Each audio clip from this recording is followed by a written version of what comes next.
বাবা মা মারা গেলে এই 4টি কাজ কখনো করবেন না। আমরা অনেকে আছি আমাদের বাবা মা মারা গেলে বা মুরব্বী কেউ মারা গেলে এই 4টি কাজ করে থাকি, কিন্তু এই 4টি কাজ আমাদের কখনো করা যাবে না, কারোর করা যাবে না। নাম্বার 1, হাউমাউ করে আওয়াজ করে জোরে কান্নাকাটি করা যাবে না। হাদিস অনুযায়ী হাউমাউ করে চিৎকার করে কখনোই কান্নাকাটি করা যাবে না। বিশেষ করে গ্রামের দিকে দেখবেন, গ্রামের কিছু মহিলারা আছে এমন ভাবে কান্নাকাটি করে যেন তার মানে দুঃখ কষ্টের সমস্ত কথা কান্নার ভেতরে জোরে জোরে চিৎকার করে বলতেছে, বা নিজে এমন একটা করে কান্নাকাটি করে যেন দেখে মনে হয় সে একটা পাগল হয়ে গেছে, এরকম মানে নিজের গালে নিজে থাপড়ায় বা জোরে জোরে কান্নাকাটি করে। এগুলো করা যাবে না।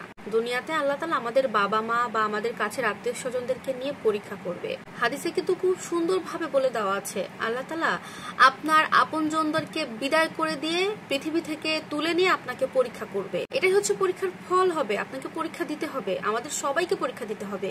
কষ্ট লাগে, অবশ্যই কষ্ট লাগে, আমি বলবো না যে কষ্ট লাগে না, অবশ্যই কষ্ট লাগে। কারণ আপনার মা মারা যাচ্ছে, আপনি চোখের সামনে দেখছেন যে মা আপনাকে এত ভালোবেসেছে, এত কষ্ট করে লালন পালন করেছে, সেই মায়ের জন্য তো কষ্ট হবে, এটা স্বাভাবিক একটা ব্যাপার।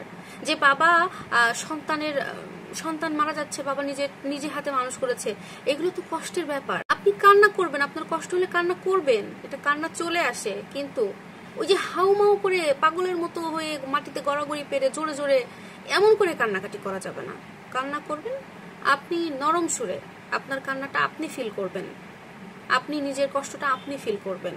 বাট হাউমাউ করে 10-5টা মানুষকে জানানোর কিছু নাই। দোয়া করবেন মনে মনে তাদের জন্য। আমি এমনও অনেক জায়গায় দেখেছি মানুষের রুচি এমন হয়ে গেছে, মানুষ পৃথিবী থেকে চলে যাচ্ছে, তারা কি করছে যে বিভিন্ন জায়গা থেকে মানুষজন ভাড়া করে নিয়ে আসতেছে যে কান্না করার জন্য, মানে কান্নার একটা প্রোগ্রামে বলা যেতে পারে।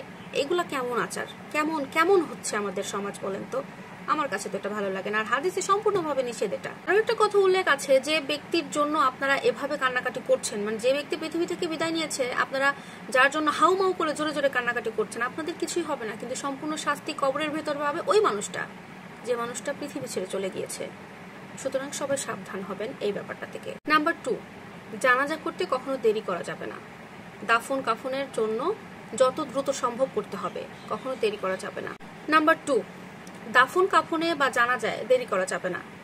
এরকম অনেক জায়গায় কিন্তু আছে যে ছেলে বিদেশে আছে, এখন তার আসা পর্যন্ত 2 দিন 3 দিন লাগবে তার আসতে, তার আসা পর্যন্ত জানাজা হবে না, তার আসা পর্যন্ত দাফন কাফন কিছুই হবে না। এটা ঠিক না, এটা করা যাবে না। এই ব্যাপারে দেরি করবেন না কেউ, যত দ্রুত সম্ভব দাফন কাফন কমপ্লিট করে দেবেন। নাম্বার 3, বাবা মা পৃথিবী থেকে চলে যাওয়ার আগে যদি কারো কাছে কোনো কথা দিয়ে যায়, তাহলে সেই কথা পূরণ করার দায়িত্ব ছেলে মেয়ের উপরেই পড়ে। আসলে অনেক মানুষ আছে না যে বলে থাকে যে আমার এই জায়গার অংশ থেকে এতিমখানায় এটা দান করব, বা আমার এই অংশ থেকে এখানে আমি কিছু করব। অনেক মানুষের কিন্তু অনেক ইচ্ছা থাকে, এগুলো অনেকের সময় কথাও দিয়ে যায়, তো এগুলো কিন্তু আপনাদেরকে পূরণ করতে হবে। অনেক ক্ষেত্রে দেখা যায় যে বাবা মা অনেক জায়গায় ঋণ থেকে যায়, সেটা কিন্তু ছেলে মেয়েদেরকে ঋণটা শোধ করার দায়িত্ব পড়ে, এটাই উচিত। কিন্তু আমাদের সমাজে বেশিরভাগ ক্ষেত্রে দেখা যায় কি, বাবা ঋণ করছে, বাবা এখন পৃথিবী থেকে চলে গেছে, এসব ঋণ আমরা শোধ করতে পারবো না, যার ঋণ সে নাই, এগুলো সব বাদ, আমরা পারবো না। আমার কথা যে আপনারা এটা কেন বুঝছেন না, বাবা আসলে ঋণটা করলো কাদের জন্য? বাবা নিজের জন্য না আপনাদের জন্য? আপনারা সবাই বড় হয়েছেন কিভাবে? এমনি নাকি বাবার কষ্টে, উপার্জিত টাকার মাধ্যমে?